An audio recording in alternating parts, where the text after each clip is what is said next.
आप देख रहे हैं प्रोग्राम दस्तक रेहान तारिक के साथ। आज जिन स्टोरीज पर देंगे दस्तक उनमें शामिल है ऑपोजिशन का एहतजाज, हुकूमत इजाजत देने को तैयार मगर तनकीद बर्दाश्त से क्यों है बाहर, अली जफर फिर इल्जामात की जद में, हकायक क्या हैं, डोनाल्ड ट्रंप के खिलाफ मवाखिजे की कार्रवाई, कामयाबी के कितने इम्कानात, तेल की कीमतों में इजाफा, अवाम की कमर टूट क्यों रही है।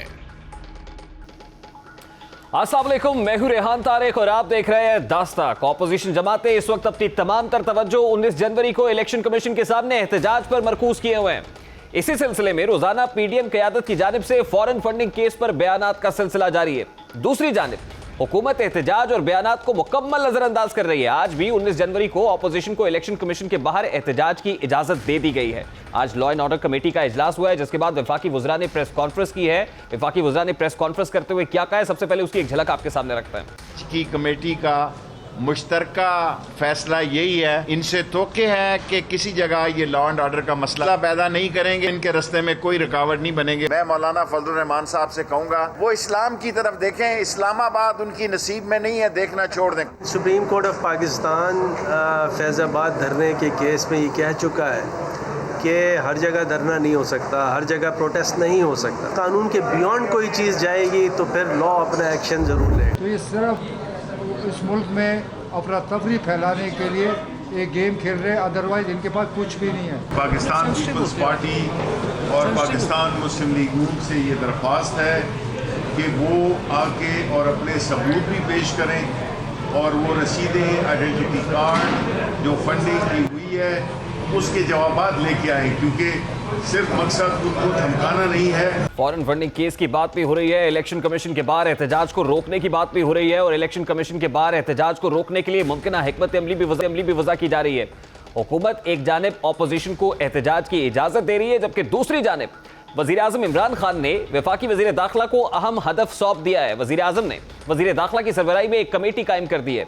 इस मौके पर वज़ीर आज़म का कहना है कि मजहब की आड़ में किसी को सियासी मफादात हासिल नहीं करने देंगे और अवाम के जानो माल का तहफ़्फ़ुज़ हुकूमत की जिम्मेदारी है, जिसे निभाएंगे।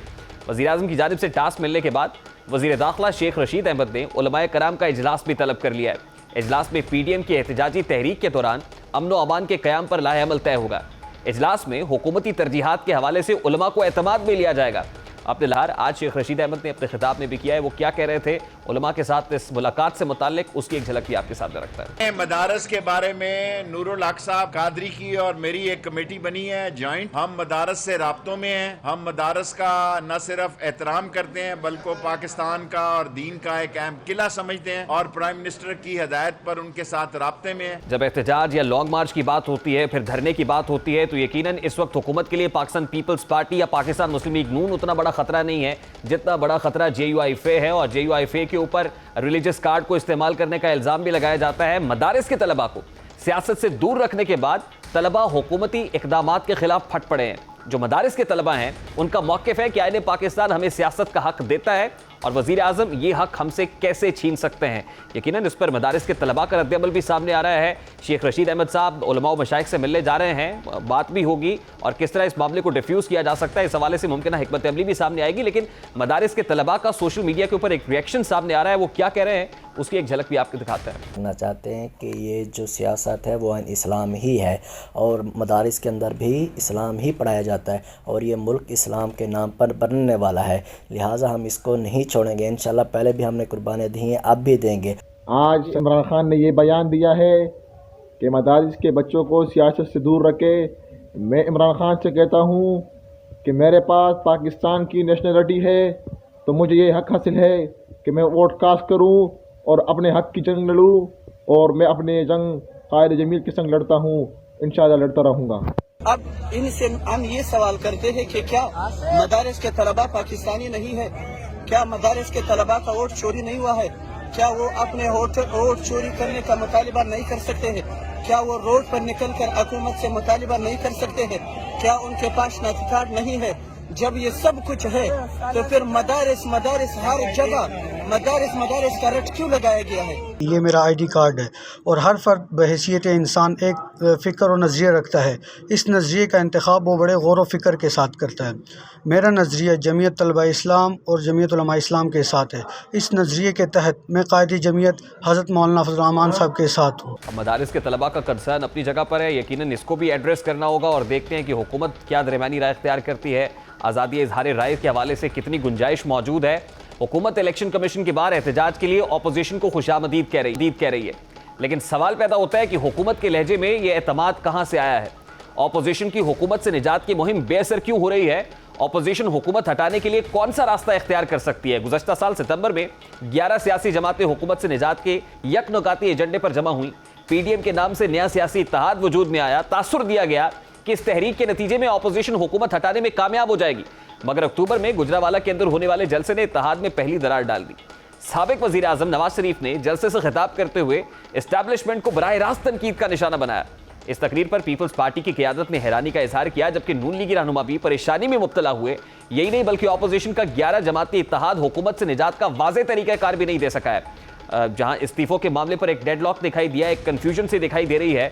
अब वो अपोजिशन इलेक्शन कमीशन के दफ्तर के बाहर एहतजाज करने जा रही है। फॉरेन फंडिंग केस एक आखिरी रास्ता दिखाई दे रहा है। इतनी उम्मीदें फॉरेन फंडिंग केस से क्यों वाबस्ता की हुई है अपोजिशन ने? पाकिस्तान पीपल्स पार्टी और पाकिस्तान मुस्लिम लीग नून का केस भी साथ ही सुना जा रहा है। पाकिस्तान पीपल्स पार्टी की नुमाइंदगी कर रहे हैं लतीफ खोसा साहब, जो सीनियर रहनुमा है, साबिक गवर्नर पंजाब है। वो इस वक्त हमारे साथ जुड़े, उन्हीं से बात करते हैं। बहुत बहुत शुक्रिया खोसा साहब आपके वक्त के लिए। सर, सबसे पहले तो ये फरमाइएगा, इस वक्त हुकूमत तो बड़ी चैन में दिखाई दे रही, बड़ी कॉन्फिडेंट है। वो कहते हैं कि अगर आपने 19 को आना है, इलेक्शन कमीशन के दफ्तर के बाहर एहतजाज करना है, 100 बिस्मिल्लाह आए, लेकिन कानून के दायरे में रहकर एहतजाज करें, कबूल होगा।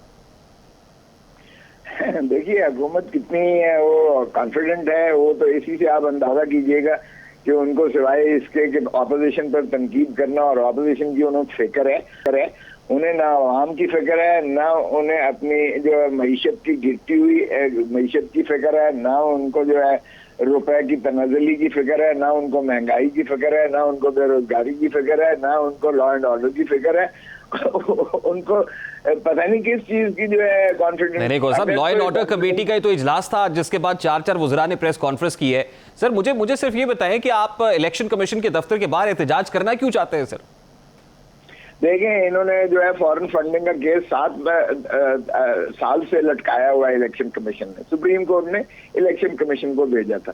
वो ओपन एंड शट केस है बिल्कुल। वो यानी 26 जो इनके जो अकाउंट्स हैं वो इंडिया और इसराइल और दीगर बैरूनी ममालिक से इनको फंडिंग हुई है, जिसके नतीजे में ये खैर से इक़्तिदार में आए, जो ये जलसे करते रहे, उस पर जो अखराजात हुए या जिस तरीके से इनकी पजीराई मिली और इन्होंने पार्टी चलाई, तो ये आइन में भी माने है, इसकी ममानियत है, कानून में भी ममानियत है। तो बात यह है सर कि आप बाई इलेक्शंस में भी जा रहे हैं, आप इंतखाबात का भी हिस्सा बनने जा रहे हैं। वही इलेक्शन कमीशन जो धांधली करता है, उसी इलेक्शन कमीशन का आप उस प्रोसेस का हिस्सा बनते हैं। Are you really buying this argument of PTI? तो देखें, हुकूमत तो माशाअल्लाह खुद कहती है कि इस वक्त सारे इदारे मेरे ज़ेरे नगी हैं, मेरे ताबे हैं। जो ये कहती हैं, अगर ये कहते हैं फलां को गिरफ्तार करो तो नैब गिरफ्तार कर लेती है, और कहते हैं, बार बार कहते हैं और बांगे दोहल कहते हैं कि जो है एस्टैब्लिशमेंट हमारे साथ है, फौज हमारे साथ है। ये तो हर बल्कि 10वें 15वें दिन इनको चैन नहीं आता जब तक ये आर्मी चीफ और DGISI को साथ ना बिठाएं, इमरान खान साहब, और ये कौम सारी को ना दिखाएं।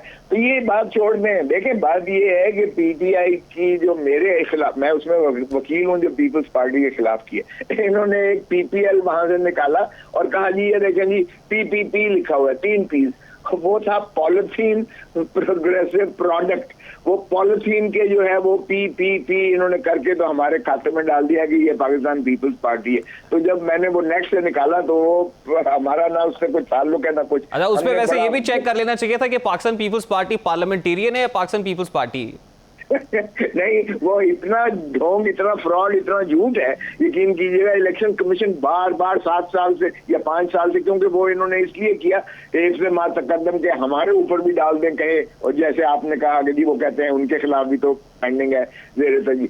वो इलेक्शन कमीशन के आप 50 ऑर्डर निकलवा ले, वो कहते हैं कोई शवाहिद, कोई सबूत, कोई गवाह, कोई तो इनके खिलाफ कुछ दे कि हम इस पे आगे प्रोसीड करें। उस पे हर पेशी पे वो तारीख ले जाते हैं। मैं तो खुद उसमें जाता हूँ और मेरे एसोसिएट्स जाते हैं और ये उसे जान के चलने लटकाए हुए। अच्छा, वैसे इंटरेस्टिंगली गोसा साहब, आपको बताऊं, अकबर एस बाबर साहब जो पिटिशनर है इस केस के अंदर, PTI फॉरेन फंडिंग केस जो लेकर गए हैं, वो ये कहते हैं कि इस केस का फैसला वैसे तब होगा जब वक्त का तकाजा होगा। खैर, इससे आगे चलते हैं। मेरे सवाल का दूसरा भी एक पोर्शन था और मैंने आपसे ये पूछा कि आप उसी इलेक्शन कमीशन के तहत जो इंतखाबात होने जा रहे हैं, जिसका स्केड्यूल इलेक्शन कमीशन ने अनाउंस किया है, जो कॉन्डक्ट इलेक्शन कमीशन करेगा, उस प्रोसेस का हिस्सा भी बनते हैं और इलेक्शन कमीशन को बुरा भला भी कहते हैं। देखें, हमने तो सुप्रीम कोर्ट में गया था मामला, सुप्रीम कोर्ट ने कह दिया ये इलेक्शन कमीशन ऑफ पाकिस्तान की आईनी फरीजों में शामिल है, वो अपना काम पहले करें। क्यों नहीं? मैं सर फॉरेन फंडिंग केस से हट के मैं तो इंतखाबी अमल की बात कर रहा हूँ कि बाई इलेक्शंस भी तो होने जा रहे हैं सर, वो भी इलेक्शन कमीशन ही कंडक्ट कराएगा। मुझे बताइए हम क्या करें? हमने तो बार बार, इसीलिए तो एहतजाज गुनाह है, इसीलिए तो 19 को भी हम जा रहे हैं। अरे कि भाई नहीं, आप ये कह रहे हैं हम क्या करें? मौलाना ने बड़ा सादा सा आपको हल बताया था कि भाई ये असम्बलियां जाली हैं, बाहर आ जाए, आप जो आप हैं इस्तीफे देके इस इलेक्शन कमीशन का भी और इलेक्शन का बायकॉट करें। आप मानते ही नहीं है, पाकिस्तान पीपल्स पार्टी आड़े आ जाती है। देखें, बाइकॉट हमने 1985 में किया था, उसका हशर देख लिया। आज तक कौम भुगत रही है, मुल्क भुगत रही है, सियासतदान भुगत रहे हैं और ये रियासत भुगत रही है, अवाम भुगत रही है। सो इसलिए हम बाइकॉट की तो माफ कीजिएगा, मौलाना साहब का अपना एक नुक्ता नजर होगा, पीपल्स पार्टी का बिल्कुल नहीं है। तो फिर खोसा साहब फिर हुकूमत सही कहती है ये आर पार वाले नहीं है, ये बीच मंझधार वाले हैं। फिर यानी आर या पार करे ना, फिर ये दरमियान में क्यों रखा हुआ है सर मामला? नहीं, आर पार तो होगा। देखिए, आर पार इसलिए होगा कि लोग इतने तंग हैं, यकीन कीजिएगा पीटीआई वाले खुद हमें कहते हैं, उनके जो पार्लियामेंटेरियंस हैं, कि हम इलाके लाने जाने लायक नहीं रहे, हमें लोग जूतियां मारते हैं। वो पूछते हैं हमसे किधर है हमारी नौकरियां, किधर है हमारी वो सस्ता सारी चीज, किधर है हमारे लिए वो जो सहूलतें जो आपने वादे किए थे। इस आर्गुमेंट से मैं इसलिए भी एग्री करता हूं कि ठीक है, हुकूमत के लिए शायद उतना बड़ा टफ चैलेंज ओपोनेंट्स नहीं है, पीडीएम नहीं है, ऑपोजिशन नहीं है, जितना उनकी अपनी गवर्नेंस है, जितना उनकी अपनी मिसमैनेजमेंट या बैड गवर्नेंस के इश्यूज हो सकते हैं। तो ये बात आपकी ठीक है। इसका मतलब ये कि ऑपोजिशन ने भी तय कर लिया है कि हल्की फुल्की जो है ना वो मौसीकी चलती रहेगी, पक्का राग नहीं लगाना। हुकूमत 5 साल पूरे करे, अपने वजन से जाती है तो जाए। नहीं, अपने वजन से नहीं, वो अवाम की एक नफरतों से, अवाम की जो तकालीफ है हम उसकी तर्जमानी कर रहे हैं अवाम की। हम तो देखें ना, हम बिल्कुल केओस नहीं चाहते, हम बिल्कुल बदअमनी नहीं चाहते, लेकिन हम अवाम को कसम पूर्ति के आलम में छोड़ भी नहीं सकते। अब जब आप वहां पर जाएंगे 19 को एहतजाज करेंगे, उसके बाद फिर मुंतशिर हो जाएंगे, या अगला लाहेमल क्या होगा सर? नहीं, देखें, ये तो हमारा जो है कायदीन बैठ के ये बिल्कुल फैसला करेंगे कि एहतजाज करने का जो है किस तरह अमल होगा, क्या हमने वहाँ धरना देना है और क्या हमने जो है किस तरह उसे जो है बावर करवाना है, किस तरह उसको ज्यादा मौसर करवाना है, किस तरह इस हुकूमत को घर भेजना है, किस तरह से हमने जो है आइन को भी, क्योंकि हम बुनियादी तौर पर आइन के मुहाफिज हैं, हम चाहते हैं आइन के दायरे में रहते हुए सारे इदारे काम करें। सर क्यों पाकिस्तान पीपल्स पार्टी खास तौर पे अर्ज कर रही है और फिर मिलकर पीडीएम भी टाइम बाइंग कर रही है? सर हुकूमत तो कर ही रही है, ऑपोजिशन भी टाइम बाइंग पे लगी हुई है। नहीं, देखिए, हमारा 7 घंटे तक इस मामले में, मैं खुद सीईसी का मेंबर हूँ, हमारा 7 घंटे तक इस तमाम जो है हमारी जो एहतजाज है इस पर हमारे सीईसी की मीटिंग हुई थी, नशिस्त हुई थी बड़ी लंबी। हर मेंबर ने तकरीबन, पाकिस्तान से 60 हम लोग हैं जो पाकिस्तान के मुख्तलिफ इलाकों से जो सेंट्रल एग्जीक्यूटिव कमेटी के मेंबरान हैं, हमारी ये तकरीबन कंसेंसस था इस बात पर कि हम किसी कीमत पर जो है रियासत को नुकसान नहीं पहुंचाएंगे, नंबर 1। नंबर 2, हम कोई गैर आईनी जो है वो अमल को तस्लीम नहीं करेंगे। ठीक है, बहुत शुक्रिया खोसा साहब आपके वक्त के लिए। पाकिस्तान पीपल्स पार्टी के मरकजी रहनुमा साबिक गवर्नर पंजाब लतीफ खोसा हमारे साथ मौजूद थे। इस वक्त हुकूमत के लिए ऑपोजिशन कोई ज्यादा मसला दिखाई नहीं दे रही है, बल्कि पीटीआई हुकूमत को गवर्नेंस में नाकामियों का सामना है। हुकूमती वज़रा डिलीवर करने में नाकाम रहे हैं। इसी हवाले से वज़ीर आज़म इमरान खान ने वज़रा को खुसूसी हिदायत जारी की हैं और कहा है कि जो डिलीवर करेगा उसी की वजारत महफूज रहेगी। साथ ही वज़ीर आज़म ने पार्टी पॉलिसी से इख्तलाफ करने वाले वज़रा को इस्तीफे का मशवरा भी दिया। इसी दौरान गुज़श्ता रोज वज़ीर आज़म के तर्जुमान नदीम अफजल चंद ने अपने ओहदे से इस्तीफा दे दिया। नदीम अफजल चंद सानिया मार्च के दौरान वज़ीर आज़म के कोयटा ना जाने के फैसले के नाकिद थे। इसी सिलसिले में उन्होंने एक ट्वीट भी की थी, जिसके जवाब में शहबाज गिल ने उल्टा नदीम अफजल चंद ही को अपने निशाने पर रख लिया था। अब यह सवाल पैदा होता है कि क्या वज़ीर आज़म इख्तिलाफ राय के मुखालिफ हैं और वो तनकीद बर्दाश्त नहीं करते हैं? क्या वफाकी काबीना में शमूलियत का वाहिद रास्ता कसीदा गोई है? क्या इख्तिलाफ राय वाले वज़रा ज़ेर अताब रहते हैं? क्या काबीना में साहिब राय अफराद के लिए कोई जगह मौजूद नहीं है? यकीनन यकीनन हुकूमती वज़रा का काम कारकर्दगी दिखाना और कारकर्दगी बताना होता है, लेकिन इख्तिलाफ राय जमहूरियत का हुस्न होता है। आवाज़ों के गले दबाना यकीनन बगावत को जन्म देता है और नदीम अफजल चंद का इस्तीफा भी इसी सिलसिले की एक कड़ी दिखाई दे रहा है। दूसरी जानिब जो भी फर्द जी हुजूरी में आगे निकल जाता है उसे ओहदों और मराद से नवाज दिया जाता है। इससे पहले अगर नदीम अफजल चंद की बात की जाए तो कैबिनेट के अंदर कुछ वज़रा पहले से ही मौजूद हैं। शीरी मज़ारी साहिबा ने सानिया मठ से मुताल्लिक अपने व्हाट्सएप ग्रुप के अंदर भी रिपोर्टेडली ये इजहार किया था कि वज़ीर आज़म को वहाँ जाना चाहिए। फवाद चौधरी भी नाक़िद रहे हैं, तनकीद करते रहे हैं और बताया जा रहा है कि वज़ीर आज़म ने ऐसे सभी वज़रा को दो टोक पैगाम दे दिया है। माजी में वज़ीर आज़म ने अपना साथ देने वाले अफराद को भी आला ओहदे दिए हैं, हालांकि वो खुद अपने लोगों को नवाजने के मुखालिफ थे। उन्हीं अफराद में एक ओहदा नईम बुखारी को भी दिया गया, जिन्हें महज इस बुनियाद पर ओहदा दिया गया क्योंकि वो पनामा स्कैंडल में वज़ीर आज़म के वकील थे और हर मुश्किल वक्त में उनके साथ खड़े हुए। वज़ीर आज़म माजी में आज़ादी इज़हार राय के हामी रहे हैं और पीटीवी के हुकूमती तर्जुमान के किरदार के नाकिद भी रहे हैं।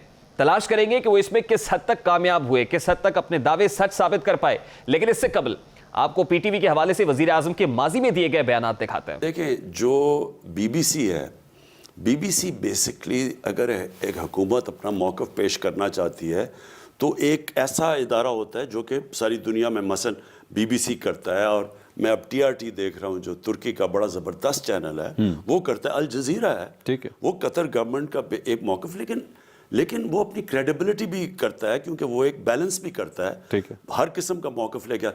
लेकिन अगर सिर्फ एक स्पोक्स पर्सन एक क्या कह रहा हूँ कि एक माउथ पीस बन जाएगा अगर पीटीवी सिर्फ गवर्नमेंट का, तो उसकी तो रेटिंग गिर जाएगी। वज़ीर आज़म इमरान खान ने नईम बुखारी को पीटीवी का चेयरमैन तैनात किया। मीडिया में तजर्बे की बुनियाद पर तवक्को की जा रही थी कि वो पीटीवी की बहाली में किरदार अदा करेंगे, वज़ीर आज़म के मंशूर और विजन के तहत कौमी टीवी को चलाएंगे। उन्होंने पीटीवी की बहाली के अज़्म का इजहार तो किया, साथ ही उन्होंने वज़ीर आज़म के बयान की नफी करते हुए ऑपोजिशन के ब्लैकआउट का ऐलान भी किया। सर, हुकूमत और अपोजिशन को बराबर टाइम मिलेगा? बिल्कुल नहीं मिलेगा। पीटीवी है, ये कोई दूसरी चैनल नहीं है। It is state television which represents the government. Only government. Only government. Naeem Bukhari की बतौर चेयरमैन तैनाती को इस्लामाबाद हाई कोर्ट में चैलेंज किया गया, जिस पर आज इस्लामाबाद हाई कोर्ट ने नईम बुखारी को काम करने से रोक दिया और उनकी तैनाती का मामला नजरसानी के लिए काबीना को इरसाल कर दिया है। केस की समाअत के दौरान अदालत ने इस्तफसार किया कि क्या इस ओहदे की तैनाती के लिए इश्तिहार दिया गया। अदालत ने कहा कि क्या आपने समरी भेजते हुए उसका फैसला नहीं पढ़ा था? आपने अताउल हक कासमी केस में जो गलतियां की थी वो यहाँ की हैं। चीफ जस्टिस अतर मिनल्ला ने हिदायत की कि अताउल हक कासमी केस में सुप्रीम कोर्ट का फैसला पढ़ें। आपने सुप्रीम कोर्ट का फैसला पढ़े बगैर समरी वफाकी काबीना को भेज दिए। जस्टिस अतर मिनल्ला ने कहा कि कोई कानून से बालातर नहीं, नईम बुखारी साहब हमारे लिए काबिल एहतराम है। चीफ जस्टिस ने सरकारी वकील से मुखातिब होते हुए कहा कि आपको चाहिए था कि काबीना को सुप्रीम कोर्ट के फैसले से मुताल्लिक बताते। जब आप सुप्रीम कोर्ट के फैसले को पढ़े बगैर समरी बनाएंगे तो काबीना को भी शर्मिंदा करेंगे। चीफ जस्टिस अतर मिनल्ला ने कहा कि अदालत उमूमी तौर पर एग्जेक्टिव के मामलात में मुदाखलत नहीं करती। उन्होंने मजीद कहा कि अदालत इस तैनाती को कलअदम करार नहीं दे रही और तहम्मुल का मुजाहिरा कर रही है। सुप्रीम कोर्ट का फैसला वफाकी काबीना के सामने रखें, वो अपने फैसले पर नजरसानी करें। यकीनन अदालत के रिमार्क्स इंतहाई अहम हैं। नईम बुखारी की तकर्रुरी का फैसला बज़ाहिर जल्दबाजी में किया गया है क्योंकि वफाकी काबीना ने इससे कबल होने वाले इजलास में उनके तकर्रुर के लिए एक समरी पर गौर किया था, लेकिन उन्होंने उनके पीटीवी चेयरमैन की हैसियत से शमूलियत की तौसीक नहीं की थी। अब अदालती रिमार्क्स के बाद एक बार फिर जो बॉल है काबीना के कोर्ट में दिखाई दे रही है और देखना यह है कि काबीना मेरिट की बालादस्ती को यकीनी बनाएगी या मधासराई ही तैनाती का मयार करार पाएगी। या एक ब्रेक लेंगे और ब्रेक के बाद जब वापस आएंगे तो फिर तस्करा करेंगे कि अली जफर फिर से इल्जामात की जद में क्यों है और अब की बार इल्जामात कौन लगा रहा है। इस मामले को उठाएंगे इस ब्रेक के बाद। हमारे साथ रहिए।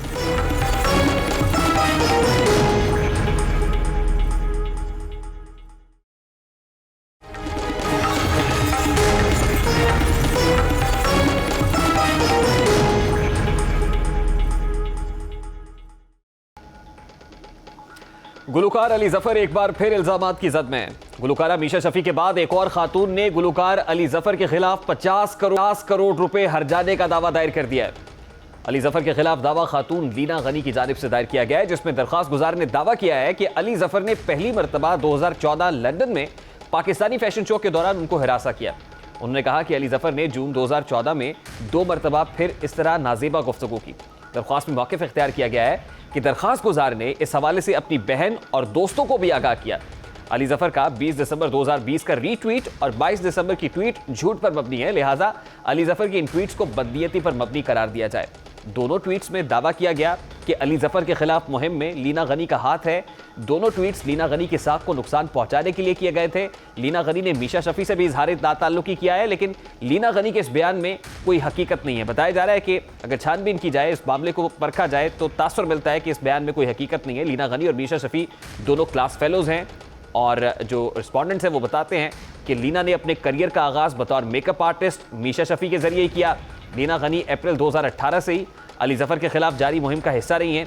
उनके खिलाफ FIA में दरखास्त भी दायर की गई, जबकि वो FIA में ज़ाती हैसियत में पेश नहीं हुई, जबकि FIA में अपने तहरीरी बयान का उन्होंने हवाला दिया और मौक़िफ़ इख्तियार किया कि उनका मकसद इल्ज़ाम तराशी नहीं है, बल्कि वो अपनी राय का इजहार कर रही थी। इसी दौरान लीना गनी ने लाहौर हाई कोर्ट में FIA के खिलाफ दरखास्त दायर की, जिसमें FIA पर हिरासगी का इल्ज़ाम आयद कर दिया। जवाबन FIA की जानिब से भी सवाल किया गया। सवाल हुआ कि FIA में वो किस दिन पेश हुई, किस वक्त और किस ऑफिसर के सामने प्रेजेंट हुई है, लेकिन वो इसका जवाब देने भी नाकाम रही हैं। अब ये सारा मामला क्या है, इस मामले पर बात करेंगे। अली जफर के वकील मोहम्मद उमर तारिक गिल और मीशा शफी के वकील मोहम्मद साकिब जिलानी इस वक्त हमारे साथ मौजूद हैं। बहुत बहुत शुक्रिया आप दोनों की तशरीफ आवरी के लिए। सबसे पहले उमर तारिक साहब, आप हमारे साथ स्टूडियोज में हैं। सबसे पहले आप बताइएगा, ये लीना गनी साहिबा कौन है जो अब ये डेफेमेशन का केस कर रही हैं और वो कह रही हैं कि अली जफर साहब की तरफ से उनको हरास किया गया है? जी थैंक यू जी। बिफोर रिप्लाइंग दिस क्वेश्चन, मैं आपसे एक बात आपको कहना चाहूँगा। जो मी टू मूवमेंट है, ये एक बड़ी मुकद्दस मूवमेंट है और हम सब इसकी बड़ी रिस्पेक्ट करते हैं, इंक्लूडिंग अली जफ़र। लेकिन हम इस मी टू मूवमेंट को फेक विक्टिम्स का ज़रिया मुआश नहीं बनने दे सकते। लीना गनी, निगत दात, मीशा शफ़ी, ये सब वो लोग हैं जो इंटरकनेक्टेड हैं। लीना गनी NCA में मीशा के साथ पढ़ती थी, एक कॉलेज में थी, उधर से दोस्त हैं। फिर इवन जो इसका करियर लॉन्च किया वो भी मीशा शफी ने किया था, और ये सालों साल से एक दूसरे के दोस्त हैं, जानते हैं एक दूसरे को। और बिफोर एलिगेशन भी दोस्ती किस साल में हुई? मैं कह रहा हूँ ये जब स्कूल में थी तब से, कॉलेज में थी जब NCA में ये पढ़ते थे, वे बैक इन अर्ली 2000 की बात कर रहे हैं आप। ये तब से एक दूसरे को जानते।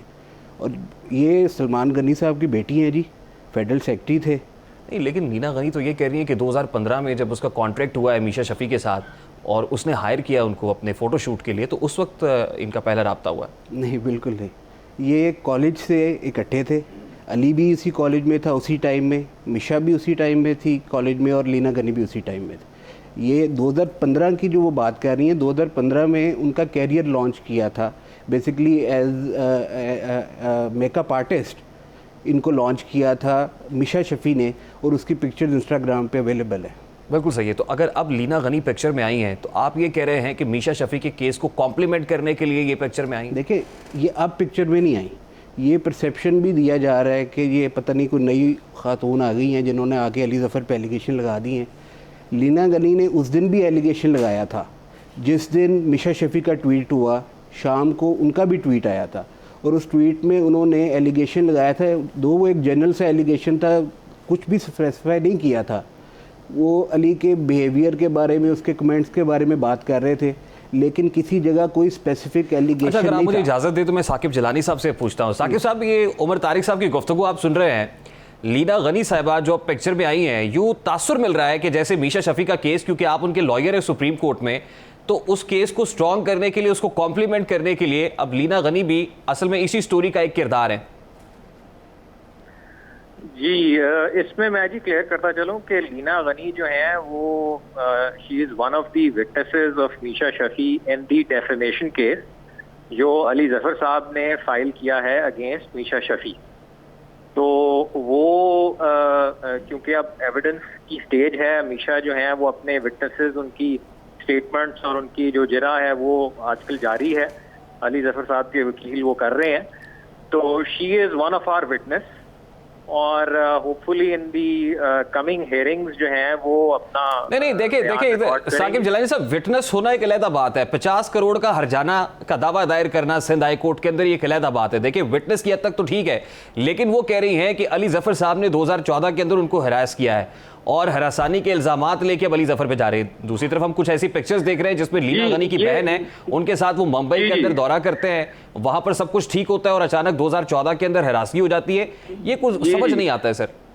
जी रेहान साहब, मैं क्लियर करता चलूं, जिस तरह अभी ये उमर तारिक साहब ने भी ये बात की है, जो लीना गनी है वो जब मीशा शफी ने अपनी ट्वीट की थी और इल्ज़ाम लगाया था, तो उस वक्त इसी तरह का एक इल्ज़ाम लीना गनी ने भी लगाया था 2018 में। सो ये जो है उस वक्त से ही इनका, and she is one of our witnesses नहीं तो इन द डेफेमेशन तो उसमें केस, और तो आल्सो जो उसमें तो एफआईए ने तकरीबन 9 लोगों को गिल्टी करार दिया ना सर जी, कि वो इल्जामात जो थे उनमें सदाकत नहीं थी कोई। नहीं, एफआईए का काम नहीं है ना जी, वो डिटरमिन नहीं कर सकते। ये काम किसी को सच्चा या झूठा साबित करना या गिल्टी और नॉट गिल्टी साबित करना, ये अदालत का काम होता है। एफआईए ने एक इल्ज़ाम लगाया है और ये जो एफआईआर थी ये भी एक कंप्लेंट दर्ज की थी अली जफर साहब ने अगेंस्ट मीशा शफी और उनके विटनेसेस के अगेंस्ट, तो ये उनके अंदर भी शामिल है। नहीं, लेकिन डिस्ट्रिक्ट कोर्ट में आप गए, लाहौर हाई कोर्ट, फिर उसके बाद आप अपर फोरम यूज कर रहे हैं, इसका मतलब है कि जो लोअर फोरम्स है वहां पर तो आपकी सुनवाई नहीं हुई ना? नहीं, वो एक डिफरेंट चीज है जी, वो एक कंप्लीटली डिफरेंट चीज है। वो जाहिर है सुनवाई नहीं हुई, तो इसीलिए तो हम अपील पे गए हैं ना। नहीं, लेकिन क्या वजह है? इसका मतलब कहीं ना कहीं कोई एविडेंस के अंदर झोल है जो आप प्रेजेंट कर रहे हैं। और फिर दूसरी बात यह है कि डिस्ट्रिक्ट कोर्ट के अंदर जो मामला चल रहा है, आप कहते हैं कि सुनवाई नहीं हुई, वहां पे तो मीशा शफी साहिबा खुद प्रेजेंट ही नहीं हो रही हैं बहुत अरसे से। नहीं, ये दो डिफरेंट केसेस हैं जी, थोड़ी सी कंफ्यूजन हो रही है। जो डेफेमेशन केस है जो अली जफर साहब ने किया है वो डिस्ट्रिक्ट कोर्ट में ही चल रहा है। जो मामला सुप्रीम कोर्ट में रिसेंटली गया है और उसमें एक फैसला आया है, वो एक डिफरेंट मामला था। ये वो मामला, सुप्रीम कोर्ट वाला मामला वो था। अच्छा, चलिए इसको लेट्स मेक इट सिंपल। आप लीना गनी को नहीं जानते, जैसे उमर तारिक साहब कह रहे हैं कि लीना गनी और मीशा शफी दोनों स्कूल के जमाने की दोस्त हैं और कॉलेज में भी इकट्ठे रहे हैं। अली जफर, मीशा शफी और लीना गनी कॉलेज में पढ़ते रहे। नहीं, दोस्त नहीं है जी, दोस्त नहीं है। वो अली जफर साहब को इनफैक्ट वो ज्यादा बेहतर तरीके से जानती थी। She is just one of the witnesses. जब मीशा शफी ने एक एलिगेशन लगाई तो उसके बाद इन्होंने भी एक इल्जाम लगाया था। So she is one of our witnesses. आप ये कह रहे हैं कि लीना गनी और मीशा शफी का इससे पहले कोई ताल्लुक नहीं था, उसने देखा कि ट्वीट्स हो रही है, कोई हरासानी के इल्जामात है, तो विटनेस के तौर पे आ गई, मतलब एक दूसरे को जानती नहीं थी? जी, वो ऑफ कोर्स जानती थी क्योंकि मीडिया इंडस्ट्री के अंदर वो भी मौजूद थी, बट ये तासुर गलत है कि वो बहुत करीबी दोस्त थी या उन्होंने कोई साथ बैठ के इकट्ठे एक प्लान किया कि जी हमने एक झूठा इल्जाम लगाना। ये तासुर जो है उमर तारिक साहब गलत है। ये जो साकिब जिलानी साहब कह रहे हैं, वो कह रहे हैं कि ये तासुर गलत दे रहे हैं कि वो एक दूसरे को जानती नहीं। तो देखिए 2015 का जो शूट है मीशा शफी का, उसको तो खुद लीना ने एडमिट किया है कि उसका कैरियर लॉन्च वहाँ से हुआ था। तो ये तो ना कहें कि वो मीडिया इंडस्ट्री में थे लेकिन जानते नहीं थे। मैं आपको एक और बात बताऊं। नहीं, मैं बिल्कुल कह रहा हूं कि वो जानते थे, बट हाँ। वो इस तरह नहीं जानते थे कि वो बहुत बेस्ट फ्रेंड हो। उस तरह जानने का तो नहीं। अब ये कैसे पता, वो चले आप बताएं ना किस तरह जानते थे, आप बताएं। दूसरा मेरी जी उमर साहब, जो ये कह रहे हैं साकिब के लीना ने भी सिमिलर एलिगेशन लगाए थे, साकिब को शायद पता होगा कि जो लीना ने अपनी स्टेटमेंट सबमिट कराई है बिफोर एफआईए, उसमें वो एक एक लाइन ट्वीट की को एक्सप्लेन करते हुए कह रही है कि मैंने एलिगेशन नहीं लगाया। देखिए ना हुजूर, बात यह है कि 3 साल से केस चलता रहा। जब सरफेस होती है चीज़ें, अनर्थ होती है, तो पता चलता है कि एफआईए बताती है कि 8-9 लोग जो है इसके अंदर वही गिल्टी हैं जो फ्रॉडुलेंट साबित होते हैं। उसके बाद आप ये कह रहे हैं ये दुरुस्त नहीं है, ये लीगली आप गलत बात कर रहे हैं। एफआईए के पास कोई इख्तियार नहीं है किसी को गिल्टी करार देने का, ये अदालत डिसाइड करती है। उमर तारिक साहब, एक इल्जाम लगाया। सर देखिए, जितनी भी आपकी इन्वेस्टिगेशनिंग एजेंसीज हैं, इंक्लूडिंग एफआईए, नैब, पुलिस, इन्होंने अपनी इंक्वायरी करनी है। अगर इनके पास ये इख्तियार नहीं है कि किसी को गिल्टी करें, तो वो इन्वेस्टिगेशन किसके लिए करते हैं? उन्होंने गिल्टी या नॉन गिल्टी बंदे को, या जो भी एक्यूज़ होगा उसको लिखना है और अपनी रिपोर्ट कोर्ट में सबमिट करनी है। एफआईए ने कहा है कि आप गिल्टी हैं, आपने एक स्वीयर कैंपेन लॉन्च की है। सर ये तरीका कब तक चलेगा कि आप एक बंदे पर झूठा इल्ज़ाम लगा दें? उसका राइट टू लाइफ नहीं। वो कहते हैं एफआईए कौन है, वो तो एफआईए को मानते नहीं है। वो कहते हैं एफआईए कौन होता है मैं गिल्टी कहने वाला। एफआईए वही है, अगर आप लीना गनी की स्टेटमेंट पढ़ लेंगे तो आपको खुद पता चल जाएगा। वो कहती है जी बड़ी रिस्पेक्टेबल एक फेडरल लेवल की एजेंसी है। एफआईए इन्वेस्टिगेटिंग एजेंसी है, उन्होंने 2 साल इन्वेस्टिगेशन की है। ये 10 दिन 15 दिन की बात नहीं कर रहे। आपको बार बार नोटिस इशू किए हैं कि आएँ बताएं अपने एलिगेशन जो आपने ट्वीट्स किए हैं उनके बारे में बताएं आगे। आप आके कहती हैं कि मैंने एलिगेशन ही नहीं लगाया, मेरा तो ओपिनियन है। आप इसको एलिगेशन ट्रीट क्यों कर रहे हैं, आप इसको डेफेमेशन ट्रीट क्यों कर रहे हैं, और फिर आप FIA पे भी एलिगेशन लगा देते हैं। सर अली ज़फ़र या मैं या आप कोई भी जो है, हम लोगों की फैमिली है। ये नहीं हो सकता कि आप लोगों को फॉल्सली एक्यूज़ करें, उनके कैरियर्स डिस्ट्रॉय करें, उनकी फैमिलीज़ को डिस्ट्रॉय करें। उनके बच्चे देखते हैं TV, सब देखते हैं, और आप एक एलिगेशन लगा के, आपकी ज़िम्मेदारी सिर्फ एलिगेशन लगाना है, उसके बाद आपने आना नहीं है। क्यों नहीं मीशा शफ़ी आ रही कोर्ट अपना क्रॉस एग्जामिनेशन करवाने के लिए? आप स्टेटमेंट दे के गई हैं, आप क्यों नहीं आ रही? आप क्यों इस बात पे बाधित हैं कि आपको स्काइप पे या आपको ऑनलाइन आपका क्रॉस एग्जामिनेशन किया जाए? मैं आपसे करने वाला था कि 2018 में मामला शुरू होता है। ऑलरेडी आ रही हैं, आप आती रही हैं, पाकिस्तान आती रही हैं, अपने मुख्तलिफ शोज़ रिकॉर्ड कराती रही हैं। आपके लिए शोज़ रिकॉर्ड कराना ज़्यादा इंपॉर्टेंट है। तो सर वो सवाल उनका बड़ा सादा सा है कि डिस्ट्रिक्ट कोर्ट के अंदर मामला है, मीशा शफी साहिबा क्यों प्रेजेंट नहीं होती वहाँ पे? जी बिल्कुल, कोर्ट को भी इज्जत नहीं दे रहे। वो लास्ट ईयर अपनी स्टेटमेंट रिकॉर्ड की उन्होंने की है, अब उनके विटनेसेस पेश हो रहे हैं, हर हेयरिंग के ऊपर आ रहे हैं विटनेसेस। क्यों जी हर हेयरिंग पे आ रहे हैं? आप क्यों ये चार्ज कर रहे हैं कि वो नहीं पेश हो रहे? पिछले 3 हेयरिंग से एक विटनेस आ रहा है, लेकिन मिशा नहीं, मैं मिशा की बात कर रहा हूँ कि मिशा मिशा भी आएंगे जी, वो भी फिक्र ना करें, वो भी बिल्कुल आएंगी। वो लास्ट ईयर अपनी स्टेटमेंट रिकॉर्ड करा चुकी हैं, वो भी आएंगी। वो जो अपना स्टेटमेंट रिकॉर्ड कराया उसमें तो फिर एलिगेशन लगा लिए हैं, हमें भी सवाल करने का मौका दें, हम भी उनसे क्रॉस एग्जामिनेशन की बात कर रहे हैं जी। क्रॉस एग्जामिनेशन तो तभी होगा जब मिशा साहिबा खुद आएंगी। उसी सिलसिले में आएंगी, बिल्कुल आप फिक्र ना करें। ठीक है, बहुत बहुत शुक्रिया साकिब जिलानी साहब और मोहम्मद उमर तारिक गिल साहब आपके वक्त के लिए। साकिब जिलानी मीशा शफी के वकील और उमर तारिक गिल अली ज़फ़र के वकील हमारे साथ मौजूद थे। गुफ्तगू आपने सुनी है। यकीनन अब ये फैसला अदालत में होगा कि कौन सच बोल रहा है और कौन झूठ कह रहा है। अभी एक ब्रेक लेंगे और ब्रेक के बाद जब वापस आएंगे तो फिर बात करेंगे कि क्या डोनाल्ड ट्रंप खुद को माफ़ी दे सकते हैं। अमेरिका में इस वक्त जमहूरियत खतरे में दिखाई दे रही है। अमेरिकी सदर डोनाल्ड ट्रंप ने ओहदा छोड़ने से इनकार कर दिया है। डोनाल्ड ट्रंप के खिलाफ मुआखज़े की तहरीक भी है। इस सारे मामले पर बात होगी इस ब्रेक के बाद। हमारे साथ रहेगा।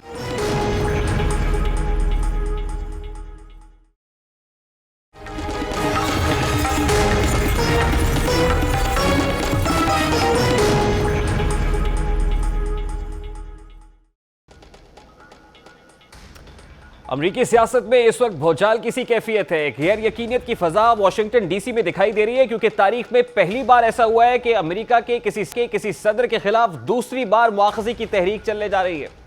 खुशरंग मलबूसात के लिए मशहूर अमरीकी स्पीकर नेल्सी पेलोसी स्याह जोड़ा ज़ेब-ए-तन किए हुए डाइस पर आई। ये जोड़ा उन्होंने इससे कबल 2019 में पहना था। पहली बार जब वो इस लिबास में डाइस पर आई थी, उस वक्त भी उन्होंने अमरीकी सदर डोनाल्ड ट्रंप के खिलाफ मुआखज़े की कार्रवाई के आगाज का ऐलान किया था। गुज़श्ता रोज भी वो मुआखज़े की मंजूरी का ऐलान करने के लिए स्याह जोड़े में मलबूस होकर आई। अमरीकी ईवान नुमाइंदगान हाउस ऑफ रिप्रेजेंटेटिव्स ने कैपिटल हिल पर हंगामा आराई के लिए अपने हामियों को बगावत पर उकसाने के इल्जामात के तहत सदर डोनाल्ड ट्रंप दूसरे मुआखज़े की मंजूरी दे दी है। इस मौके पर स्पीकर नेंसी पेलोसी का क्या कहना था, उसकी एक झलक सबसे पहले आपके सामने रखता है। The ayes are 232, the nays are 197. The resolution is adopted. Without objection, the motion to reconsider is laid upon the table. America की 231 साल तारीख में पहली बार किसी सदर का दोबारा मुआखज़ा किया जा रहा है। एक ऐसे सदर जो अपने दौरे सदारत को तारीख का कामयाब तरीन दौर करार दे रहे हैं। उनका ऐसा अंजाम यकीनन इंतहाई शर्मनाक भी है। अमरीकी ईवान नुमाइंदगान ने सदर डोनाल्ड ट्रंप के खिलाफ मुआखज़े की तहरीक मंजूर कर दी है और अब ईवान बाला यानी सेनेट में उनका ट्रायल किया जाएगा, जहां 100 अरकान पर मुश्तमिल यह इदारा, जिसे सेनेट कहते हैं, एक बार फिर अमरीकी अदालत उज़्मा के चीफ जस्टिस की ज़ेर सदारत ज्यूरी की हैसियत से बैठेगा। बुध की दोपहर होने वाली वोटिंग में ईवान नुमाइंदगान के 10 रिपब्लिकन अरकान ने भी ट्रंप के खिलाफ वोट दिया है। अमरीकी पार्लियामान, जो एक दफ़ा कबल इससे पहले भी मुश्तिल हुजूम के नरगे में था, जिस पर चढ़ाई की गई थी, जहां स्पीकर के डाइस को कब्जे में लिया गया था, ठीक एक हफ्ते बाद उसी जगह पर मेंबरान ने अमरीकी सदर के खिलाफ मुआखज़े की करारदाद मंजूर की है। मुआखज़े की कार्रवाई और नए सदर की तकरीबी हल्फबर्दारी से कबल वाशिंगटन में एक बार फिर गैर यकीनी की फजा है। गैर यकीनियत दिखाई दे रही है। खदशा है कि ट्रंप के हामी एक बार फिर धावा बोल सकते हैं। इस खतरे के पेश नज़र कैपिटल हिल में फौज के खुसूसी दस्ते तैनात किए गए हैं। तकरीबन 1000 जो नेशनल गार्ड्स हैं वो तैनात कर दिए गए हैं। इस वक्त हम आपको कैपिटल हिल्स और वाशिंगटन DC के मनाजिर दिखाते हैं। आपकी टेलीविजन स्क्रीन पर नजर आने वाले अमरीकी फौजी अफगानिस्तान के सदारती महल या फिर इराकी पार्लियामान के बाहर तैनात नहीं है, ना ही ये फौजी गुआंतानामो वे में ड्यूटी पर मामूर हैं, बल्कि ये खुसूसी दस्ते अमरीकी ईवान नुमाइंदगान हाउस ऑफ रिप्रेजेंटेटिव्स को अपने ही लोगों से बचाने के लिए मसरूफ़ अमल दिखाई दे रहे हैं। ये जंगी मशक़ें अफगान तालिबान या किसी मकबूजा इलाके के बागियों के खिलाफ तैयारी के लिए नहीं हो रही हैं, बल्कि इन मशक़ों का मकसद कैपिटल हिल को डोनाल्ड ट्रंप की हामियों से बचाना है। मुआखज़े और नए सदर की तकरीबी हल्फबर्दारी के मौके पर पैदा खदशात के दौरान एक और अहम सवाल उठ रहा है कि क्या डोनाल्ड ट्रंप मुआखजे की सूरत में बतौर सदर खुद को माफ कर देंगे? अमेरिका का आइन इस मामले में वजाहत नहीं करता और खामोश है। आइन की दूसरी शिक के तहत सदर को इख्तियार हासिल है कि अमेरिका के खिलाफ होने वाले किसी जुर्म में आर्जी इस्तिस्ना या मुकम्मल माफी दे सके। अलबत्ता मुआखजे के मामले में यह इख्तियार हासिल नहीं है। ये एक ऐसा मामला है जिसको ट्रंप माजी में भी उठा चुके हैं। 2016 में सदर की इंतखाबी मुहिम के रूस से रवाबित पर 2018 में होने वाली खुसूसी तहकीकात पर ट्रंप ने कहा था कि उनको मुकम्मल इख्तियार हासिल है कि वो खुद को माफ कर सकें, लेकिन यह भी एक हकीकत है कि अपनी माफी मुमकिना तौर पर सदर ट्रंप के मफाद में नहीं हो सकती है, जबकि मुबैना तौर पर उनके मुशीर भी उन्हें इस इकदाम से दूर रहने का मशवरा दे चुके हैं।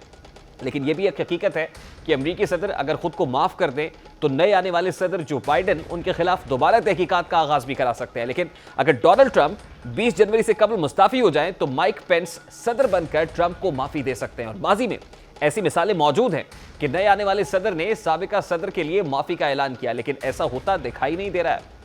एक और सवाल किया कि डोनाल्ड ट्रंप को सदारती कुर्सी से हटाना मुमकिन है? इस वक्त यकीनन अगले 6 रोज तक ट्रंप ही अमेरिका के सदर हैं, उन्हें उनकी कुर्सी से अलहदा किया जा सकता है। अमेरिका में हाजिर सर्विस सदर को हटाने के लिए 2 तरीके राइज हैं, जिनमें से एक मुआखजा जबकि दूसरा 25वीं आईनी तरमीम है। ट्रंप के खिलाफ मुआखजे की कार्रवाई का आगाज तो हो चुका है, जबकि 25वीं तरमीम का जायजा लिया जाए तो इस तरमीम के तहत किसी ऐसे सदर जो अपनी जिम्मेदारियां निभाने का अहल ना हो मगर ओहदा छोड़ने पर राजी भी ना हो, उसे जबरदस्ती बरतरफ किया जा सकता है। यह सदर को हटाने का फौरी और मौसर तरीका है। ट्रंप काबीना के बाज़ अरकान इस तरीके के हामी दिखाई दिए, मगर अक्सरियत ऐसे इकदाम की मुखालिफ रही। इस हवाले से जो 25वीं आईनी तरमीम है उसके आर्टिकल 4 के तहत इसको पहले एक्सरसाइज किया जा चुका, लेकिन माइक पेंस जो नायब अमरीकी सदर हैं उन्होंने अमरीकी सदर डोनाल्ड ट्रंप को हटाने से माजरत का इजहार किया। अब माइक पेंस के हवाले से समझा जाता है कि उन्होंने अमरीकी इंतखाबात के जो नताइज है उनको तस्लीम भी किया था और फिर यह तय भी था कि वो जो बाइडन की तकरीब हल्फबरदारी के अंदर शिरकत भी करेंगे, जिसके बायस उन्हें जो डेमोक्रेट्स हैं उनकी तरफ से भी पजीराई हासिल हुई थी। लेकिन 25वीं आईनी तरमीम यहाँ पर जो है वो सूदमंद साबित नहीं हो सकी, जिसके बाद मुआखज़े की तहरीक चलाई गई है। अब ऐसे वक्त में जब जो बाइडन की जो तकरीब हल्फबरदारी है वो 20 जनवरी को होने जा रही है, उससे कबल कैपिटल हिल के जो मनाजिर हमने आपको दिखाए हैं कि यार यकीनियत की फ़ज़ा है। देखना यह है कि होता क्या है, क्या सदर ट्रंप मुस्ताफ़ी हो जाते हैं और उसके बाद माइक पेंस आते हैं, माफ़ी का ऐलान करते हैं, या फिर ट्रंप को हटाने के लिए कोई दूसरा तरीका इस्तेमाल करना पड़ेगा। बारकैफ यहाँ एक ब्रेक लेंगे और ब्रेक के बाद जब वापस आएंगे तो फिर बात करेंगे कि तेल की कीमतों में इजाफा आवाम के लिए कितना भयानक साबित होगा और क्या कितनी हकीकत है कि आइंदा आने वाले दिनों में तेल की कीमतें कितनी बढ़नी जा रही हैं। इस मामले की भी उठाएंगे इस ब्रेक के बाद। हमारे साथ रहेगा।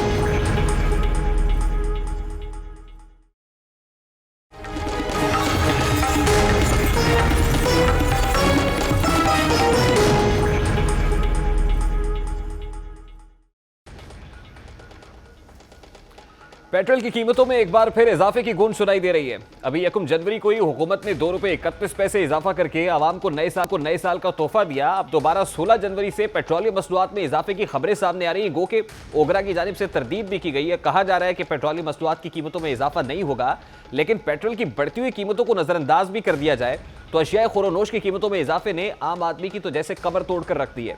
हुकूमती दावों के बावजूद महंगाई का जिन बेकाबू होता दिखाई दे रहा है। ये जिन मजीद कितना खतरनाक साबित होगा, इस खतरे का इजहार गुज़ाहिर माशियात साबिक वज़ीर ख़जाना हफीज़ पाशा ने हमारी प्रोग्राम में किया था। डॉक्टर हफीज़ पाशा क्या कह रहे थे, सबसे पहले उसकी एक झलक आपके सामने रखता है। आप क्या प्रेडिक्ट कर रहे हैं, ये इन्फ्लेशन रेट कहां तक पहुंचेगा? देखिए, अगर तेल की कीमतें बढ़ेंगी और खाने पीने की चीजें जो इंपोर्ट करते हैं हम वो भी बढ़ेंगे तो नतीजा ये होगा। और आप ये देखिए कि कपास की जो इंपोर्ट आपको करनी है 60 लाख बेल, वो कीमत आप कहाँ से ये चीजें मंगवाएंगे? आप ब्राजील वगैरह से मंगवाएंगे, दुनिया के कोनों से मंगवाएंगे। उसकी कॉस्ट ट्रांसपोर्टेशन की बढ़ती है, कॉटन की कीमत बढ़ रही है, तो टेक्सटाइल की कीमतें में भी इजाफा, कपड़ों की कीमतों में भी इजाफा। देखिए, मेरा अंदाजा ये है कि खुदा न खास्ता ये 10% तक वापस जा सकता है अफरात-ए-ज़र। अब इक़्तिसादी उमूर के माहिरीन हुकूमत को मुसलसल खतरात से आगाह कर रहे हैं, लेकिन वज़ीर आज़म के मुशीर उन्हें आदाद शुमार के गोरख धंधे में उलझाकर सब अच्छा दिखा रहे हैं। वज़ीर आज़म को माशी माहिरीन के खदशात पर गौर करना होगा, क्योंकि इस वक्त हुकूमत के लिए अपोजिशन खतरा है और ना ही सियासी इल्ज़ामात बाइस तशवीश है, बल्कि हुकूमत के लिए महंगाई पर काबू पाकर आम आदमी को रिलीफ देना ही सबसे बड़ा चैलेंज बन चुका है। अगर हुकूमत आवाम को रिलीफ देने में कामयाब हो गई तो सियासी मसाइल गैर अहम हो जाएंगे। यकीनन हुकूमत को सोचना होगा कि एक आम आदमी को, एक कॉमनर को जल्द अज जल्द रिलीफ कैसे पहुंचाया जा सकता है। ये तो था आज का 10 तक। आपसे मुलाकात होगी इंशाल्लाह कल। अपना रखिएगा ख्याल। अल्लाह हाफ़िज़।